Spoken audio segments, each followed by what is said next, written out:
দর্শক আমন্ত্রণ জানাচ্ছি রাতের দীপ্ত সংবাদে। আপনাদের সঙ্গে এই মুহূর্তে আছে আমি রুবা আহসান। আর শুরুতেই থাকছে সংবাদের শিরোনাম। নির্বাচনের তফসিল হতে পারে 10 ডিসেম্বর। ওই দিন সিইসির ভাষণ রেকর্ডের চিঠি যাবেন বঙ্গভবনে। জাতীয় গণতান্ত্রিক ফ্রন্ট নামে নতুন জোটের আত্মপ্রকাশ, আছে জাতীয় পার্টির 2 অংশ সহ 18টি দল। ঢাকার 7 কলেজ নিয়ে বিশ্ববিদ্যালয় করার পক্ষে বিপক্ষে মত, অধ্যাদেশ জারির দাবিতে সড়ক অবরোধ। একীভূত ব্যাংকের গ্রাহক আগামী সপ্তাহ থেকেই অর্থ তুলতে পারবেন, প্রত্যাশা কেন্দ্রীয় ব্যাংক গভর্নরের।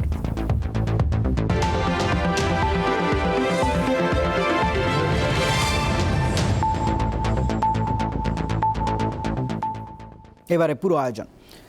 ত্রয়োদশ জাতীয় সংসদ নির্বাচন ও গণভোটের তফসিল ঘোষণার ভাষণ রেকর্ড করা হবে 10 ডিসেম্বর। একই দিন দুপুর 12টায় রাষ্ট্রপতির সঙ্গে সাক্ষাৎ করবে নির্বাচন কমিশন। এদিকে জামায়াত অভিযোগ করেছে নির্বাচনের জন্য এখনও লেভেল প্লেয়িং ফিল্ড তৈরি হয়নি। আসন্ন সংসদ নির্বাচন ঘিরে প্রায় সব প্রস্তুতি শেষ করে এনেছে নির্বাচন কমিশন। চূড়ান্ত হয়েছে তফসিল ঘোষণার আগ মুহূর্তে রাষ্ট্রপতির সাথে সাক্ষাতের সময়ও। এমন অবস্থায় শেষ মুহূর্তে সোমবার রাজধানীর আগারগাঁওয়ের নির্বাচন ভবনে ইসির সাথে সাক্ষাৎ করে জামায়াত ইসলামের 6 সদস্যের প্রতিনিধি দল। ইসির সাথে প্রায় 1.5 ঘন্টার বৈঠক শেষে জামায়াত নেতারা বলেন, দেশে আইনশৃঙ্খলা পরিস্থিতির গুরুতর অবনতি হয়েছে। এখনও একটি দলের ওপর অন্য দল আক্রমণ করছে। নির্বাচন বিলম্বিত হওয়ার আশঙ্কা না থাকলেও লেভেল প্লেয়িং ফিল্ড তৈরি হয়নি বলে অভিযোগ তাদের। আইনশৃঙ্খলার যে মাঝে মাঝে গুরুতর অবনতি আমরা দেখছি, একটা দলের সবার উপরে অন্য দলের হামলা, ইভেন নারীরাও তাদের ভোটের কাজে, ভোটার সমাবেশে, গণসংযোগে গিয়ে তারাও নির্যাতিত, নিপীড়িত হচ্ছে, হামলার শিকার হচ্ছে। যে এই অবস্থা থাকলে এটাকে আমরা লেভেল প্লেয়িং ফিল্ড হিসেবে গ্রহণ করব না, সুনির্দিষ্টভাবে আপনাদেরকে পদক্ষেপ নিতে হবে। পরে ইসি সচিব জানান, আগামী বুধবার ত্রয়োদশ জাতীয় সংসদ নির্বাচনের তফসিল ঘোষণা উপলক্ষে প্রধান নির্বাচন কমিশনারের ভাষণ রেকর্ড করা হবে। এজন্য বাংলাদেশ টেলিভিশন ও বাংলাদেশ বেতারকে চিঠি দেওয়া হয়েছে। ডিসেম্বরের 10 তারিখে মাননীয় প্রধান নির্বাচন কমিশনার স্যার বাংলাদেশ টেলিভিশন এবং বাংলাদেশ বেতারে একটা ভাষণ রেকর্ড করবেন। এখন রেকর্ডের বিষয়বস্তুটা এবং সময়টা এটা স্যার নির্ধারণ করবেন। জানা গেছে বুধবার দুপুর 12টায় রাষ্ট্রপতি মোহাম্মদ শাহাবুদ্দিনের সাথে সাক্ষাৎ করবেন সিইসি ও অন্য নির্বাচন কমিশনাররা। নির্বাচন কমিশনের রেওয়াজ অনুযায়ী তফসিল ঘোষণার দিনই রাষ্ট্রপতির সাথে সাক্ষাৎ করে নির্বাচন কমিশন। আর যেদিন বক্তব্য রেকর্ড হয় সেদিনই সাধারণত জাতীয় নির্বাচনের তফসিল ঘোষণা হয়। শিউলি শবনম, দীপ্ত সংবাদ, ঢাকা। উৎসবমুখর, সুষ্ঠু এবং গ্রহণযোগ্য ভোটের প্রেক্ষাপটে সব ধরনের পূর্ব প্রস্তুতি চলমান বলে জানিয়েছেন স্বরাষ্ট্র উপদেষ্টা জাহাঙ্গীর আলম চৌধুরী। সোমবার সচিবালয়ে আইনশৃঙ্খলা সংক্রান্ত উপদেষ্টা কমিটির বৈঠক শেষে তিনি আরও জানিয়েছেন, নির্বাচনের আগে খুন, অপরাধ বন্ধ করার মতো ম্যাজিক তার কাছে নেই। সুস্থ নির্বাচনের জন্য শুধু সুস্থ না, তারপরে ক্রেডিবল একটা নির্বাচন, উৎসবমুখর একটা নির্বাচন, এটার জন্য যত ধরনের প্রস্তুতি দরকার সব কিছুই নিচ্ছে। বাট সব কিছুর প্রস্তুতির জন্যই কিন্তু একটা প্রশিক্ষণ দরকার পড়ে। প্রশিক্ষণটা হলো সব কিছু মেইন। দায়িত্ব নেওয়ার সময় অন্তর্বর্তীকালীন সরকারের নির্বাচন দেওয়ার কোনো শর্ত ছিল না বলে জানিয়েছেন শ্রম ও কর্মসংস্থান এবং নৌ পরিবহন উপদেষ্টা এম সাখাওয়াত হোসেন। সোমবার সচিবালয়ে সংবাদ সম্মেলনে তিনি আরও বলেছেন, দেশে একটা নির্বাচন হওয়া উচিত, নির্বাচিত সরকার আসা উচিত। পলিটিক্যাল কেওস তখন বলবো যে গভর্নমেন্ট একদিকে আর পলিটিক্যাল পার্টি আরেকদিকে। এই সরকার তো বলেই দিয়েছে, আমাদেরকে কেউ গলা ধাক্কা দিয়ে বলছে না ইলেকশন দিতে হবে তোমাকে 1-1.5 বছরের মধ্যে। যখন এই সরকার আসে তখন এরকম কোনো শর্ত ছিল? কোনো শর্ত ছিল না। আমরাই বললাম যে ভাই ইলেকশন হবে। এখন সেই ইলেকশনের পরিপ্রেক্ষিতে যদি পলিটিক্যাল পার্টির দৌড়াদৌড়ি শুরু হয়, সেটা তো সরকার গিয়ে ইন্টারফেয়ার করতে পারে না। জাতীয় সংসদ নির্বাচন সামনে রেখে জাতীয় গণতান্ত্রিক ফ্রন্ট এনডিএফ নামে নতুন আরেকটি জোটের আত্মপ্রকাশ হয়েছে। এতে জাতীয় পার্টির 2টি অংশ সহ মোট 18টি রাজনৈতিক দল রয়েছে। সোমবার রাজধানীর গুলশানে সংবাদ সম্মেলনে নতুন জোটের ঘোষণা দেওয়া হয়। আর জোটের 18টি দলের মধ্যে 6টি নির্বাচন কমিশনের নিবন্ধনও রয়েছে। নতুন জোটের প্রধান উপদেষ্টা করা হয়েছে জাতীয় পার্টি জেপির চেয়ারম্যান আনোয়ার হোসেন মঞ্জুকে। সভাপতি করা হয়েছে জাতীয় পার্টির একাংশের চেয়ারম্যান আনিসুল ইসলাম মাহমুদকে। এছাড়াও জোটের প্রধান মুখপাত্র হয়েছেন ABM রুহুল আমিন হাওলাদার। ইলিয়াস কাঞ্চনের নেতৃত্বে গড়া নতুন দল জনতা পার্টি বাংলাদেশের ভারপ্রাপ্ত চেয়ারম্যান গোলাম সরোয়ারকে জোটের প্রধান সমন্বয়ক করা হয়েছে।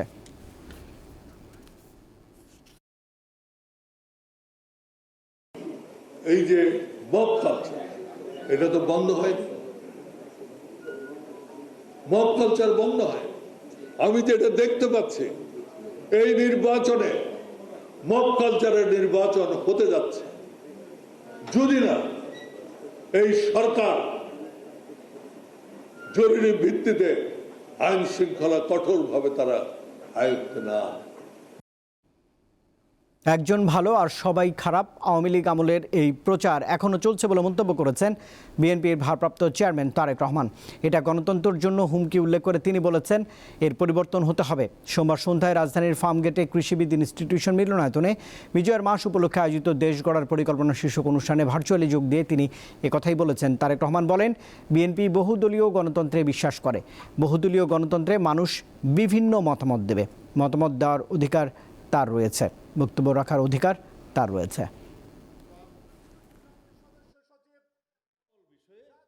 এরকম একটি বিষয় আমরা দেখেছি গত 16 বছর ধরে। একজন ভালো আর বাকি সবাই খারাপ। দুঃখজনকভাবে হলো 5 তারিখের পরে কেন জানি মনে হচ্ছে সেটির বোধহয় পরিবর্তন হয়নি। এটির পরিবর্তন হওয়া বাঞ্ছনীয়, এটির পরিবর্তন হওয়া অত্যন্ত জরুরি। রাজধানীর এভার কেয়ার হাসপাতালে চিকিৎসাধীন বিএনপি চেয়ারপারসন খালেদা জিয়ার অবস্থা অপরিবর্তিত অবস্থায় রয়েছে। তার চিকিৎসায় গঠিত মেডিকেল বোর্ড আজও বৈঠক করেছেন, তবে গণমাধ্যমের সাথে কোনো কথা বলেননি। হাসপাতাল এলাকায় রয়েছেন এই মুহূর্তে সহকর্মী নূর আলম, তার সঙ্গে যোগ দিচ্ছে নূর আলম। খালেদা জিয়ার চিকিৎসা সম্পর্কে আজ কিছু জানানো হয়েছে কিনা রাতের দিকে এটি জানাবেন, আর বিদেশ নেওয়ার বিষয়ে আপনার কাছে কোনো বাড়তি তথ্য রয়েছে কিনা? হ্যাঁ রুবায়েত, যে বিষয়টা আপনি বলছিলেন, আসলে এখন পর্যন্ত বিএনপির তরফ থেকে কিন্তু বেগম খালেদা জিয়ার চিকিৎসার শারীরিক যে অবস্থান সেইটি কিন্তু এখনো পর্যন্ত জানানো হয়নি। গণমাধ্যম কর্মীরা সেই দুপুর থেকেই কিন্তু যারা রয়েছেন তারা কিন্তু অপেক্ষা করছেন যে কোনো তথ্য জানা যায় কিনা। তবে এখন পর্যন্ত যেহেতু কোনো নিশ্চিত কোনো তথ্য জানা যায়নি, তবে এই মুহূর্তে এই বিষয়টি বলা যাচ্ছে না। তবে একটি বিষয় জানিয়ে রাখতে চাই যে রাত 10টার পরে যে বেগম সাবেক প্রধানমন্ত্রী এবং বিএনপি চেয়ারপারসন বেগম খালেদা জিয়ার যে গঠিত যে মেডিকেল বোর্ড রয়েছে, সেই মেডিকেল বোর্ডে কিন্তু দেশি বিদেশি যে চিকিৎসক তারাও রয়েছেন এবং সার্বক্ষণিক যে তদারকি করছেন বেগম খালেদা জিয়ার পুত্রবধূ এবং বিএনপির ভারপ্রাপ্ত চেয়ারম্যান জনাব তারেক রহমানের সহধর্মিণী ডাক্তার জুবাইদা রহমান। তিনি কিন্তু বেগম খালেদা জিয়া যেই যখন থেকে অসুস্থ হন তখন থেকে কিন্তু তার চিকিৎসার যে সার্বিক বিষয়, খুঁটিনাটি যে বিষয়, সেগুলো কিন্তু তিনি তদারকি করছেন। এবং আপনি জানেন যে বেগম খালেদা জিয়া 23 তারিখে যখন 23 নভেম্বর গত মাসে এই এভার কেয়ারে হাসপাতালে যখন তিনি কেবিনে ভর্তি হন এবং তারপর থেকে কিন্তু তার যে শারীরিক যে পরিস্থিতি সেটা কিন্তু অবনতি হলেই কিন্তু পরবর্তীতে যে আমরা দেখেছি যে আইসিইউতে তিনি ভর্তি, তাকে স্থানান্তর করা হয়। এবং সেই বিষয়ে যদি বলতে চাই, আপনি দেখতে পাচ্ছেন যে এভার কেয়ারের যেই উপস্থিতি, এখন কিন্তু নিরাপত্তা ব্যবস্থার যেই সেই ব্যবস্থা এখনও কিন্তু আমরা দেখেছি বাংলাদেশ বর্ডার গার্ড, বিজিবি এবং পুলিশ এখনও রয়েছেন। তবে আমরা দেখেছি যে বিকেল 3টার পর যে ডাক্তার জুবাইদা রহমান কিন্তু এই রাজধানী যে এভার কেয়ার হাসপাতাল রয়েছে সেই হাসপাতালে প্রবেশ করেছেন এবং তারপর থেকে কিন্তু আমরা তিনি প্রবেশ করার পর 10টার পর অর্থাৎ এখনও কিন্তু বৈঠক আবার বসেছে, যেহেতু 2 বেলা বৈঠক হওয়ার কথা, সেহেতু চিকিৎসা যে তারা যে কমিটি রয়েছে, অর্থাৎ চিকিৎসা যে তদারকি যে দেশি বিদেশি ডাক্তার যে পর্যবেক্ষণ বেগম খালেদা জি এখনও চিকিৎসা নিচ্ছেন, সেই পরিস্থিতি সম্পর্কে তারা পরবর্তী আরেকটি বিষয় যেটা হচ্ছে বেগম খালেদা জিয়াকে আপনি জানেন যে তিনি কিন্তু এর আগেও একবার লন্ডনে গিয়ে তিনি চিকিৎসা সেবা নিয়েছেন এবং তারপরে কিন্তু এবার যে বিষয়টা উঠে এসেছে যে বেগম খালেদা জিয়াকে আবার সেই বিদেশে নেওয়া হবে কিনা। এবং আপনি জানেন যে এই পরিপ্রেক্ষিতে আমরা দেখেছি যে জার্মানের যে এয়ার অ্যাম্বুলেন্স সেই এয়ার অ্যাম্বুলেন্স করেই কিন্তু তাকে চিকিৎসা সেবা নিয়ে যাবে। তবে এখন পর্যন্ত আসলে বেগম খালেদা জিয়াকে লন্ডন নেওয়া হবে কিনা বা তার পরবর্তী চিকিৎসার পরবর্তী কি বিষয়াদি সেই বিষয়ে কিন্তু এখনও যেহেতু বিএনপির তরফ থেকে কোনো নির্দিষ্ট কোনো তথ্য আমাদের জানানো হয়নি, তবে এখন পর্যন্ত আমরা যেতটুকু জেনেছি সেতটুকু কিন্তু জানাতে পারবো। রুবায়েত। নুরুল আলম যোগ দিয়েছিলেন রাজধানীর এফআরকার হাসপাতাল থেকে। রাজধানীর 7টি সরকারি কলেজ নিয়ে নতুন বিশ্ববিদ্যালয় করা নিয়ে পক্ষে বিপক্ষে মত বাড়ছে। এই অবস্থায় ঢাকা সেন্ট্রাল ইউনিভার্সিটি অধ্যাদেশের এক দফা দাবিতে শিক্ষা ভবনের সামনে অবস্থান কর্মসূচি পালন করছেন একদল শিক্ষার্থী। সোমবার সকালে 2 শতাধিক শিক্ষার্থী এমন কর্মসূচিতে অংশ নেন। পরে তারা শিক্ষা উপদেষ্টার সঙ্গে বৈঠকে বসে তাদের দাবিও তুলে ধরেছেন। বৈঠক শেষে শিক্ষা মন্ত্রণালয় এক সংবাদ বিজ্ঞপ্তিতে জানিয়েছে 25 ডিসেম্বরের মধ্যে ঢাকা সেন্ট্রাল ইউনিভার্সিটি অধ্যাদেশ 2025-এর পরিমার্জিত খসড়ার উপর আন্তঃমন্ত্রণালয় সভা অনুষ্ঠিত সম্ভব হবে। তবে আশ্বাস পেয়েও অধ্যাদেশের দাবিতে শিক্ষার্থীরা আন্দোলন চালিয়ে যাওয়ার সিদ্ধান্ত নিয়েছেন। এর আগে রবিবার বিক্ষোভ করেন বিশ্ববিদ্যালয়ের বিপক্ষে অবস্থানকারী শিক্ষার্থীরা। বিশ্ববিদ্যালয় হবে এটা আমরা শিওর হয়েছি, কিন্তু সমস্যা হচ্ছে তারা ইস্যুটাকে একটু ডিলে করতে চাচ্ছে। বাট আমরা ইস্যুটা আর কোনোভাবে ডিলে হতে দিতে চাই না। আমরা তাদের কথার সাথে আপাতত একমত পোষণ করতে পারছি না, কারণ যত দিন যাচ্ছে আমাদের বিরুদ্ধে ষড়যন্ত্র লিপ্তকারীরা আরও তাদের সংখ্যা বাড়ছে এবং প্রচুর ষড়যন্ত্র হচ্ছে। সেই ক্ষেত্রে আমরা সার্বিকভাবে আমাদের আন্দোলন চালিয়ে নিয়ে যাওয়ার ঘোষণা দিলাম। নতুন সম্মিলিত ইসলামী ব্যাংকের গ্রাহকরা আগামী সপ্তাহ থেকে অর্থ তুলতে পারবেন বলে জানিয়েছেন কেন্দ্রীয় ব্যাংকের গভর্নর। সোমবার পরিকল্পনা মন্ত্রণালয়ে টেকসই উন্নয়ন লক্ষ্যমাত্রা অর্জনে বাংলাদেশের অগ্রগতি শীর্ষক প্রতিবেদন উপস্থাপন অনুষ্ঠানে তিনি কথা জানিয়েছেন। এই সময় অর্থনীতিবিদরা জানান, ব্যবসা বান্ধব পরিবেশ তৈরিতে প্রাতিষ্ঠানিক সক্ষমতা বৃদ্ধি এবং দুর্নীতি দমন জরুরি। রেমিটেন্সের প্রবাহ বাড়ায় স্বস্তি ফিরেছে বৈদেশিক মুদ্রার রিজার্ভে। তবে অর্থনীতিতে এখনও চ্যালেঞ্জের পরিমাণই বেশি। মূল্যস্ফীতি কমলেও তা আসেনি সহনীয় মাত্রায়। প্রবৃদ্ধির ধীর গতি, কর্মসংস্থান ও রপ্তানিতে ভাটা ও বিনিয়োগ করার পাশাপাশি বাড়ছে দারিদ্রতা। এমন চিত্র উঠে এসেছে সাধারণ অর্থনীতি বিভাগের প্রতিবেদনে। বিশ্লেষকেরা বলছেন, 1.5 বছরের সংস্কার অভিজ্ঞতা থেকে শিক্ষা নেওয়া গেছে, তবে বড় ধরনের বাস্তবায়ন এখনো হয়নি। নেতিবাচক ঝুড়ি ইতিবাচক ঝুড়ির চেয়ে বেশি ভারী। অর্থনীতি সংগ্রাম চলছে, জীবিকার সংগ্রামও চলছে। প্রাতিষ্ঠানিক সক্ষমতা বৃদ্ধি, দুর্নীতি কমানো, এই জায়গাটাতে আমরা যেটুকু করার ছিল এন্টারপ্রেনারদেরকে ওই জায়গাগুলোতে আমাদেরকে কিছুটা সুরাহা দেওয়ার দরকার ছিল। সেইটা দিতে না পারার ফলে যেটা হয়েছে যে আমরা একটা দুষ্ট চক্রের মধ্যে পড়ে গেছি। বাংলাদেশ ব্যাংকের গভর্নর বলেন, ডিসেম্বরের মধ্যে খেলাপি ঋণ অনেকটাই কমে আসবে। তিনি আশা প্রকাশ করে বলেন, একীভূত হওয়া 5 ব্যাংকের গ্রাহকেরা আগামী সপ্তাহ থেকে টাকা তুলতে পারবেন। ডিপোজিট গ্যারান্টি 1 লাখ টাকা থেকে 2 লাখে বাড়ানো হয়েছে। একীভূত হওয়া সম্মিলিত ইসলামী ব্যাংকের গ্রাহকদের চলতি সপ্তাহ বা আগামী সপ্তাহ থেকেই অর্থ বিতরণ শুরু হতে পারে।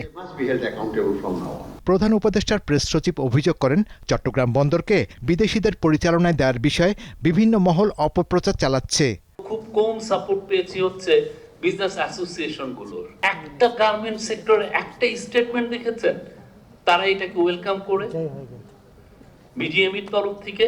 বিডিএমইর তরফ থেকে ওনারা তো এই সময় সরকারকে পাশে থাকার কথা, যে না আমাদের এই কাজটা করে নিতে হবে। এনবিআর চেয়ারম্যান আব্দুর রহমান খান বলেন, রাজস্ব আদায় চলতি বছরে 15% বেড়েছে, তবু কর জিডিপি অনুপাত কমছে, যা ভাবনার বিষয়। প্রতিনিয়ত কালেকশন বাড়ছে কিন্তু ট্যাক্স জিডিপি কমে যাচ্ছে। জিডিপির ভিতরে কি আছে? শাহরিয়ার ইমন, দীপ্ত সংবাদ, ঢাকা। হবিগঞ্জের লাখাইয়ে ধলেশ্বরীর খাঞ্জাবিল দখল নিয়ে দুপক্ষের মধ্যে চতুর্থ দফায় সংঘর্ষ হয়েছে। এতে আহত হয়েছে উভয় পক্ষের অন্তত 30 জন। সোমবার বেলা 11:30টার দিকে এই সংঘর্ষের সূত্রপাত হয়। খবর পেয়ে পুলিশ ও সেনাবাহিনীর সদস্যরা দুপুর 1টার দিকে পরিস্থিতি নিয়ন্ত্রণে আনে। পুলিশ জানায়, ধলেশ্বরী খাঞ্জাবিলের দখল নিয়ে শিবপুর গ্রামের জনকল্যাণ সমবায় সমিতি এবং সন্তোষপুর আনন্দময়ী মৎস্যজীবী সমিতির লোকজনের মধ্যে দীর্ঘদিন ধরে বিরোধ চলে আসছিল। এদিকে নরসিংদীর রায়পুরায় 2 গ্রুপের সংঘর্ষে গুলিবিদ্ধ হয়ে 1 জন নিহত হয়েছে। এই ঘটনায় আরও অন্তত 10 জন গুলিবিদ্ধ হয়েছে। এছাড়া মাগুরায় রামনগরে দুপক্ষের সংঘর্ষে অন্তত 50 জন আহত হয়েছে। এই ঘটনায় আটক করা হয়েছে 2 জনকে।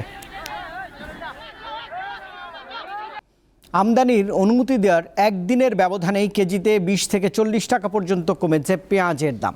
ব্যবসায়ীরা বলছেন, আমদানি অব্যাহত থাকলে এবং মুড়ি কাটা পেঁয়াজের সরবরাহ বাড়লে দাম আরও কমবে। বাজারে অস্থিরতার মধ্যেই চাঁপাইনবাবগঞ্জের সোনা মসজিদ স্থলবন্দর দিয়ে ভারত থেকে এসেছে আমদানি করা 60 মেট্রিক টন পেঁয়াজ। রবিবার রাতে পেঁয়াজবাহী ট্রাক বন্দরে প্রবেশ করে। এছাড়া দিনাজপুরের হিলি স্থলবন্দর দিয়েও ভারত থেকে পেঁয়াজ আমদানি শুরু হয়েছে। রবিবার বিকেল 4:30টায় ভারত থেকে পেঁয়াজ বোঝায় 3টি ট্রাক বন্দরে প্রবেশ করে।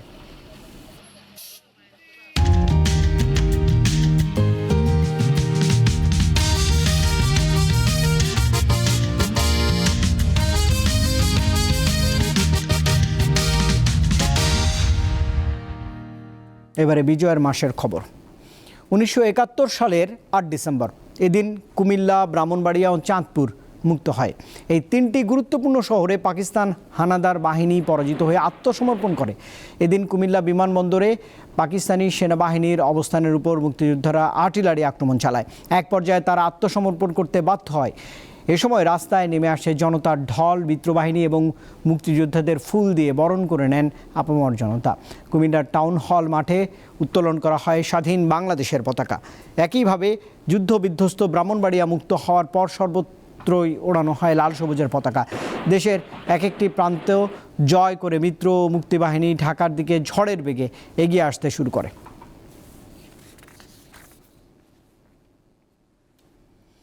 আজ 8 ডিসেম্বর ময়মনসিংহের গৌরীপুর এবং পিরোজপুর মুক্ত দিবস। দিবসটি উদযাপন উপলক্ষে সোমবার সকালে ময়মনসিংহের গৌরীপুরে বিজয় র্যালি এবং আলোচনা সভার আয়োজন করা হয়। গৌরীপুর অফিসার্স ক্লাবে আলোচনা সভাটি অনুষ্ঠিত হয়েছে।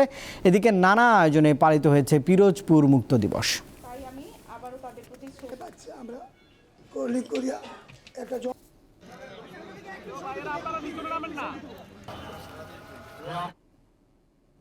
চাঁপাইনবাবগঞ্জের শিবগঞ্জে বিজয় দিবসের প্রস্তুতি সভায় বঙ্গবন্ধু শেখ মুজিবুর রহমানকে জাতির পিতা উল্লেখ করাকে কেন্দ্র করে হট্টগোল হয়েছে।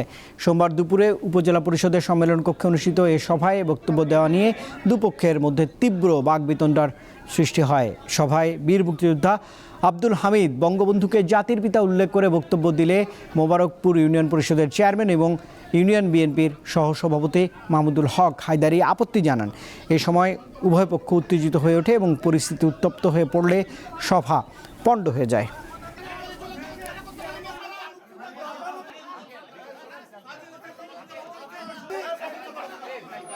যে ব্যক্তি জনের দেশ স্বাধীন হয়েছে এবং যে ব্যক্তি দেশের এই দেশের জাতির পিতা হিসাবে একত্রিত হয়েছেন তাকে আজকে মূল্যায়ন করা হচ্ছে এবং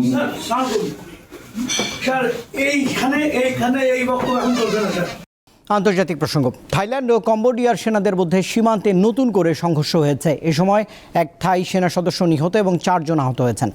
এক বিবৃতিতে থাই সেনাবাহিনী জানিয়েছে, স্থানীয় সময় সোমবার দুপুর 2:15টার দিকে সিসাকেত প্রদেশের সীমান্ত এলাকায় গুলি ছোড়ে কম্বোডিয় সেনাবাহিনী। এই ঘটনার পর পাল্টা জবাব দেয় থাই সেনারা। সংঘাত থামার পরপরই কম্বোডিয়ার সীমান্তবর্তী 4 থাই প্রদেশ থেকে কয়েক হাজার মানুষকে নিরাপদে সরিয়ে নেওয়া হয়েছে।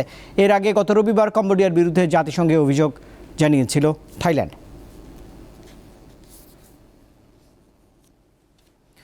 আফগানিস্তানের বিরুদ্ধে যুদ্ধবিরতির লঙ্ঘনের অভিযোগ এনে দেশটির অন্তত 3টি সীমান্ত চৌকি ধ্বংস করেছে পাকিস্তানের নিরাপত্তা বাহিনী।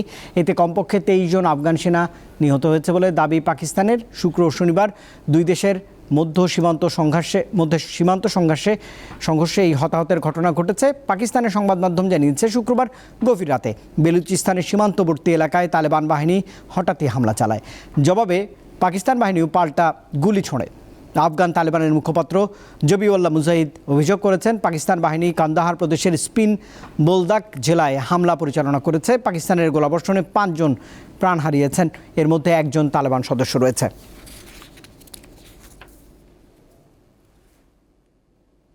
গাজা যুদ্ধবিরতির পরিকল্পনার দ্বিতীয় ধাপ চূড়ান্তের কাছাকাছি বলে জানিয়েছেন ইসরায়েলের প্রধানমন্ত্রী বেনিয়ামিন নেতানিয়াহু। এ নিয়ে আলোচনা করতে এ মাসের শেষে মার্কিন প্রেসিডেন্ট ডোনাল্ড ট্রাম্পের সঙ্গে বৈঠক করবেন তিনি। রবিবার জেরুজালেমে জার্মান চ্যান্সেলরের সঙ্গে যৌথ সংবাদ সম্মেলনে নেতানিয়াহু এসব কথা জানিয়েছেন। তিনি বলছেন, প্রেসিডেন্ট ট্রাম্পের সঙ্গে বৈঠকে শান্তির সম্ভাব্য সুযোগ ও গাজায় হামাসের শাসন অবসানের বিষয়ে আলোচনা হবে। এদিকে গত 10 অক্টোবর গাজায় যুদ্ধবিরতি কার্যকর হওয়ার পরও তা লঙ্ঘন করে উপত্যকাটিতে হামলা অব্যাহত রেখেছে ইসরায়েলি সেনাবাহিনী। এতে রবিবার 7 জন প্রাণ হারিয়েছেন।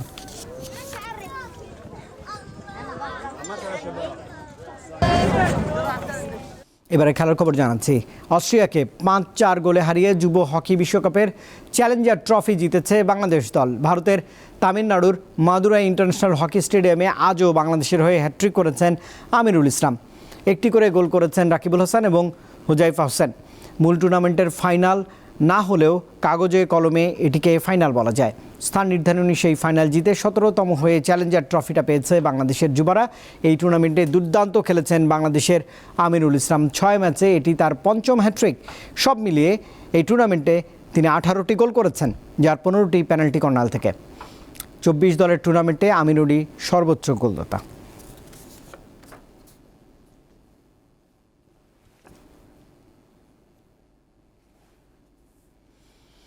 ঋতুপর্ণা চাকমার জোড়া গোলে মিয়ানমারকে হারিয়ে প্রথমবারের মতো এএফসি নারী এশিয়ান কাপের মূল পর্বে জায়গা করে নেয় বাংলাদেশ নারী ফুটবল দল। এছাড়া গত বছর সাফ ফাইনালেও ঋতুপর্ণার গোলে নেপালকে হারিয়ে চ্যাম্পিয়ন হয়েছিল লাল সবুজের এই দেশটি।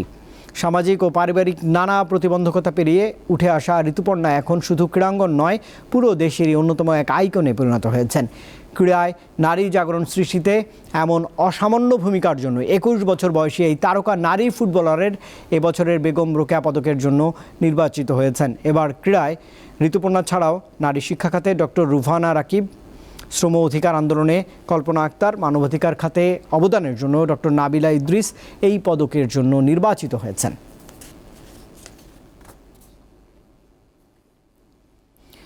ফিফা আরব কাপের কোয়ার্টার ফাইনালে সিরিয়া ও ফিলিস্তিন ফুটবল দল। এই সাফল্যে দেশ জুড়ে শুরু হয়েছে উৎসবের আমেজ। কাতারে ফিফা আরব কাপের ম্যাচে সিরিয়া ও ফিলিস্তিনের মধ্যকার খেলাটি গোলশূন্য ড্রতে শেষ হয়। গ্রুপ এতে সমান 5 পয়েন্ট নিয়ে দুই দলই প্রথমবারের মতো কোয়ার্টার ফাইনালে পৌঁছেছে। অন্যদিকে স্বাগতিক কাতার এবং তিউনিসিয়া টুর্নামেন্ট থেকে ছিটকে গেছে। ম্যাচ শেষ হওয়ার আগে প্রায় 40,000 দর্শক এডুকেশন সিটি স্টেডিয়ামে আনন্দ উদযাপন শুরু করেন। পিচে খেলোয়াড়রা একে অপরের জার্সি বিনিময় করে ছবি তুলেছেন।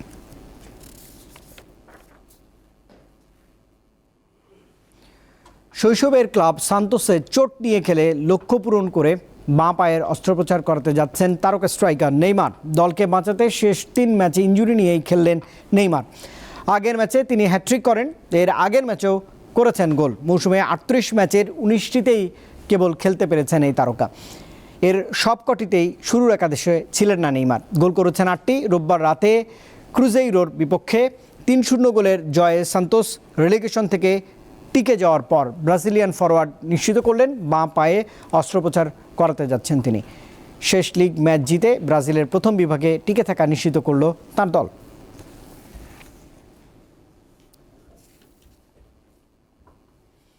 এবারে ক্রিকেটের খবর। আরব আমিরাতের টি-20 লিগ ইন্টারন্যাশনাল টি-20তে দারুণ ফর্মে রয়েছেন বাংলাদেশের pacer Mustafizur Rahman. Abu Dhabi Knight রাইডার্সের বিপক্ষে জিতেছে তাঁর দল দুবাই ক্যাপিটালস। বোলিংয়ে দারুণ শুরুটা করেন বাংলাদেশের এই পেসার। দুবাই ক্যাপিটালসের 83 রানের বিশাল জয়ে মুস্তাফিজের অবদান 3 ওভারে 22 রানে 2টি উইকেট।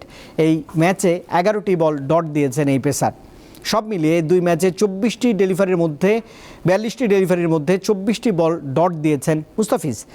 উইকেট মোট 4টি এবং রান দিয়েছেন 48। দুবাই আন্তর্জাতিক ক্রিকেট স্টেডিয়ামে আগে ব্যাট করে 4 উইকেটে 186 রান তোলে দুবাই ক্যাপিটালস। রান তাড়া করতে নেমে 15 ওভারে লক্ষ্যে 15 ওভার 3 বল খেলে 103 রানেই গুটিয়ে যায় আবুধাবি ক্যাপিটালস।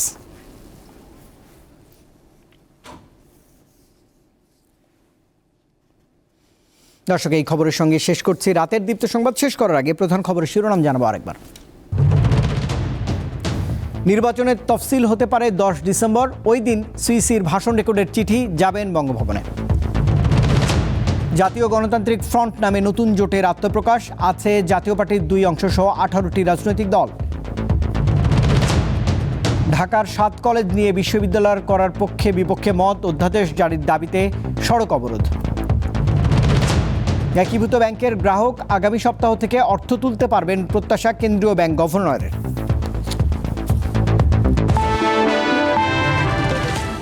আর দর্শক, এই ছিল এখনকার মতো। এতক্ষণ সঙ্গে থাকবার জন্য ধন্যবাদ সবাইকে। আরও তথ্য বিনোদনের জন্য যুক্ত থাকতে পারে দীপ্ত টেলিভিশনের ডিজিটাল প্ল্যাটফর্মগুলোতে। শুভরাত্রি।